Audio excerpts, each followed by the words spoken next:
They called him Hollywood's brightest rising star. But on the morning of September 30th, 1955, James Dean woke up with a strange feeling he couldn't shake. Within 24 hours, the world would lose him forever. And what really happened in those final hours is far more haunting than most people realize. That Friday morning in Los Angeles began like any other. Dean was only 24 years old, already a cultural icon thanks to East of Eden and the not-yet-released Rebel Without a Cause. Fame had found him fast, and it had found him fiercely. But that day, his attention wasn't on Hollywood. It was on the road. Sitting in his garage was his brand-new silver Porsche 550 Spider, the car he proudly nicknamed Little Bastard. He planned to drive it to a weekend race in Salinas, California. Studio executives begged him not to. They feared the danger. But Dean brushed off their concerns. Racing was his escape. And nothing, it seemed, could stop him. What most people don't know is that the drive was never meant to be reckless. At first, Dean planned to tow the Porsche behind another vehicle. But at the last minute, he changed his mind. He wanted to feel the road. Riding with him was his mechanic and close friend, Rolf Wotherich. Before leaving, Dean reportedly joked, laughed, and even posed for photos with the car. No one there suspected they were witnessing the beginning of a tragedy. But an eerie comment would later haunt everyone who heard it. Actor Alec Guinness later claimed Dean stopped, looked at him, and said he had a strange feeling he would be dead within a week. At the time, it sounded like casual talk. In hindsight, it feels chilling. By mid-afternoon, Dean was flying up the California highways, heading north. Around 3:30 p.m., California Highway Patrol officers pulled him over for speeding near Bakersfield. He was ticketed. The officer later said Dean was polite, calm, and unusually quiet. No anger. No arrogance.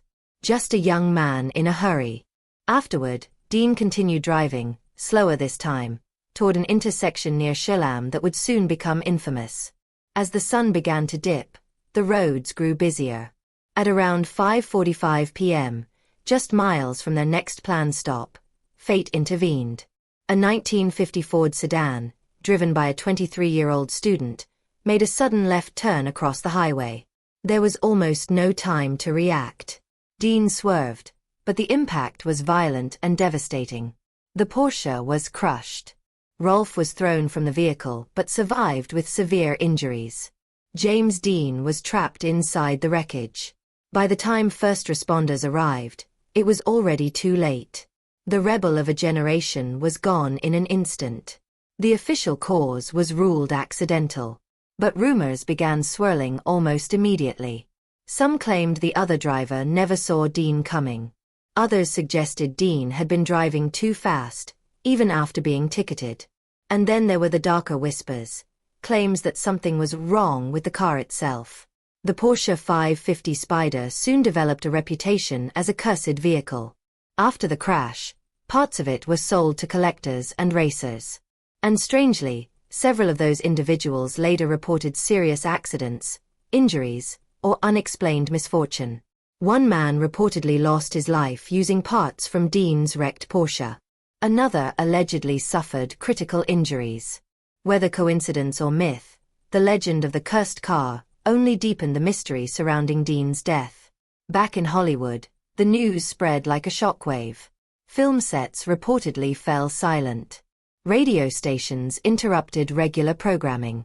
Fans gathered outside theaters that were playing East of Eden. Many simply cried in the streets. Rebel Without a Cause would be released just weeks later, turning Dean into something even bigger than a star, a symbol. The troubled youth. The misunderstood rebel. The talent taken too soon. His death froze him in time, eternally young, eternally defiant. But behind the public image was a man wrestling with pressure, isolation, and the overwhelming speed of fame. Friends later said Dean felt torn between loving Hollywood and wanting to escape it. Racing gave him control in a world that felt increasingly scripted. Some close to him believed he was trying to outrun something deeper, expectations, fear, even himself. And in his final hours, That internal battle may have been just as intense as the drive itself. In the years since, countless theories have emerged. Some insist his death was pure tragedy and misfortune. Others believe warnings were ignored.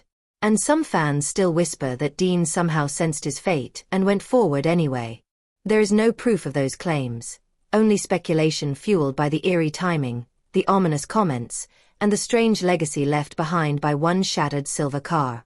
James Dean lived fast, burned bright, and vanished in a heartbeat. In just 3 major films, he reshaped cinema and youth culture forever. And maybe that's the most haunting part of his final 24 hours. Not just how he died, but how much life he still had ahead of him. A career only beginning. Dreams unfinished. A legend born from a single, tragic night. And now the question remains. Was it simply a tragic accident on a quiet California road? Or was there something more, something still unsolved, hidden inside the final hours of Hollywood's eternal rebel?